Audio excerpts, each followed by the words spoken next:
साथियों नमस्कार। आज हम जानेंगे माइक्रोसॉफ्ट एक्सेल में आप किस तरह से चार्ट तैयार कर सकते हैं। कोई भी डेटा, आपका जो भी डेटा है उसको आप आंकड़ों में कैसे तैयार कर सकते हैं, उसका ग्राफ कैसे आप देख सकते हैं। तो आज हम यहाँ पे जानेंगे। इसके लिए सबसे पहले तो मैं आपको आपका टॉपिक क्लियर करूं। जैसे मान लीजिए कि आप एक इंटरनेट सर्विस प्रोवाइडर हैं, आप एक इंटरनेट सर्विस प्रोवाइडर हैं, लोगों को इंटरनेट देते हैं और आप मंथ वाइज आप डेटा कैलकुलेट करना चाहते हैं कि आप किस तरह से पता करें कि आप किस महीने में कितने यूजर आए और उसको आप ग्राफ में देखना चाहते हैं। तो सबसे पहले आप यहाँ पे नाम लिख सकते हैं। जैसे हमने यहाँ पे नाम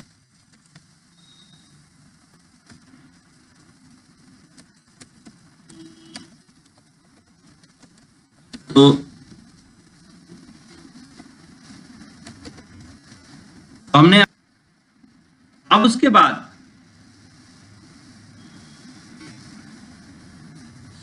यहां पे हम बनाते हैं सीरियल नंबर, फिर उसके बाद बनाते मान लीजिए कि मंथ और फिर उसके बाद डेटा यूजेस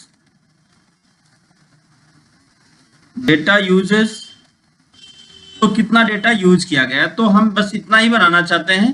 तो हमने क्या किया, इसको सेलेक्ट कर लिया। सेलेक्ट करने के बाद इसको सेंटर में कर लिया और सेंटर में करके फिर इसकी साइज को हमने थोड़ा बड़ा कर लिया और फिर अब हम इसको हम बोल्ड करते हैं और यहाँ पे मर्ज एंड सेंटर कर लेते हैं, ये बीचों बीच हो जाएगा। सीरियल नंबर को थोड़ा कम करते हैं, मंथ को थोड़ा बड़ा करते हैं और डेटा यूजर्स को थोड़ा बड़ा करते हैं। अब यहाँ पे हमने एंट्री करी। तो मान लीजिए आप पूरा एक साल का निकालना चाहते हैं कि आपने एक साल में कितना सर्विस इंटरनेट का सर्विस दिया, कितने जीबी का, कितने एमबी का, तो वो आप यहाँ पे निकाल पाएंगे। तो चलिए हमने 12 महीने बना दिए। अब फिर उसके बाद हम एंट्री करेंगे मंथ। तो जैसे एक तो तरीका है कि आप लिखिए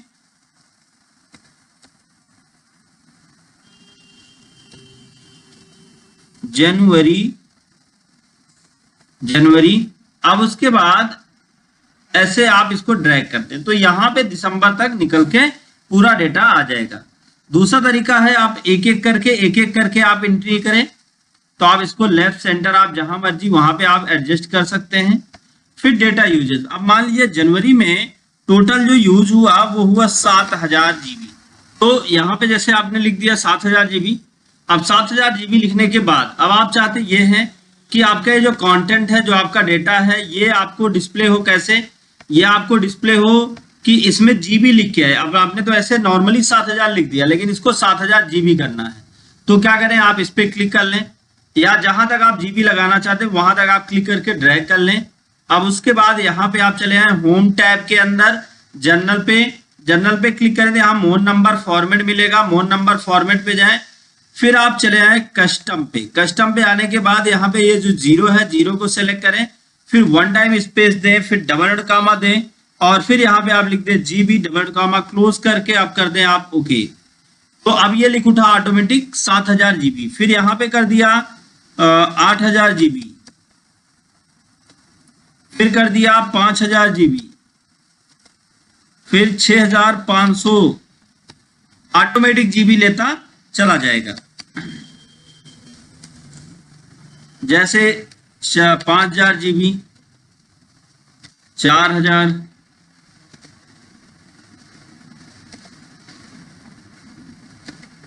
7500, 6500। फिर उसके बाद जितना भी डेटा यूज हुआ वो आपने एंट्री कर दी। ये हो गई पूरी की पूरी एंट्री आपकी कंप्लीट। अब एंट्री के बाद अब इसका डेटा का ग्राफ कैसे आप तैयार करें, तो सबसे पहले आप मंथ और डेट को सेलेक्ट कर लें। मंथ और डेट को सेलेक्ट कर लिया। सेलेक्ट करने के बाद फिर आप चले आए इंसर्ट टैब में।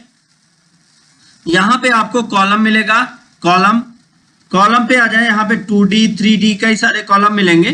जैसे पिछले वीडियो में मैंने आपको बताया 3D कॉलम कैसे बनाएं। 3D कॉलम का चार्ट बनाना बहुत आसान था, मैंने आपको बताया। और अगर आप वीडियो का लिंक चाहते हैं तो मैं डिस्क्रिप्शन में दे दूंगा। और अब हम यहाँ पे बात करें जैसे 2D कॉलम का यूज कैसे करें। 2D पे आपने पहले वाले पे मान लीजिए आपने क्लिक किया, तो ऑटोमेटिक ये डेटा सेलेक्ट भी हो जाएगा और इसका एड्रेस भी यहाँ पे सेट हो जाएगा। तो अब हमारे सामने जैसे हमने यहाँ पे क्लिक किया तो इंसर्ट चार्ट का एक बॉक्स आ जाता है इस तरह से, और यहाँ पे चार्ट बनकर तैयार हो जाएगा और आपके जो आंकड़े हैं वो कुछ इस तरह से डिस्प्ले होंगे, जैसे जनवरी का, फरवरी का, मार्च का। यहाँ से आप इनकी कलर को, इनके लेआउट को, स्टाइल को आप बदल पाएंगे। जो स्टाइल या कलर लेआउट चाहते हैं वो यहाँ पे सेट कर दें।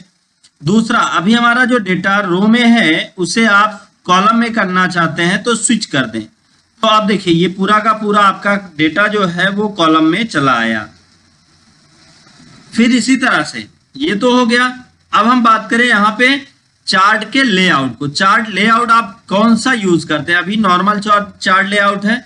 फिर आप चाहते हैं कि आपका डेटा इस तरीके से किस महीने में कितना जीबी यूज हुआ, जैसे जनवरी में 7000 जीबी, फरवरी में 8000 जीबी, मार्च में 5000 जीबी, 6500। अब ऐसे में जैसे इस तरीके से एंट्री हुई तो इसमें काउंट करना थोड़ा मुश्किल है। अब इसमें देखिए जैसे अभी ये है कौन सा महीना, 6500 जिसमें है, इस पे इस महीने में अप्रैल मंथ का डेटा हम नहीं निकाल पा रहे हैं, तो उसके लिए आप दूसरा वाला कर दें।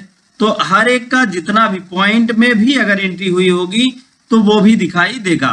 तो यहां से आप एक एक एंट्री को आप सेलेक्ट कर सकते हैं और अपने चार्ट के लेआउट को चेंज कर सकते हैं। अगर चार्ट के प्रकार को चेंज करना है, जैसे आपने ये वाला करने के बजाय ये वाला कर दिया, अब आप ओके करते हैं तो आपका चार्ट कुछ इस तरह से बन जाएगा। तो यहां से आप चार्ट को अपने अकॉर्डिंग डिस्प्ले कर सकते हैं। आज हम आपको सिर्फ इतना ही बताएंगे। नेक्स्ट वीडियो में मैं आपके लिए नए चार्ट के और भी तरीके लाऊंगा। अगर आपको हमारा ये वीडियो पसंद आया हो तो वीडियो को लाइक करें, ज्यादा से ज्यादा लोगों तक शेयर करें ताकि उनको भी नॉलेज मिल पाए। दोस्तों thank you so much video को अंत तक देखने के लिए।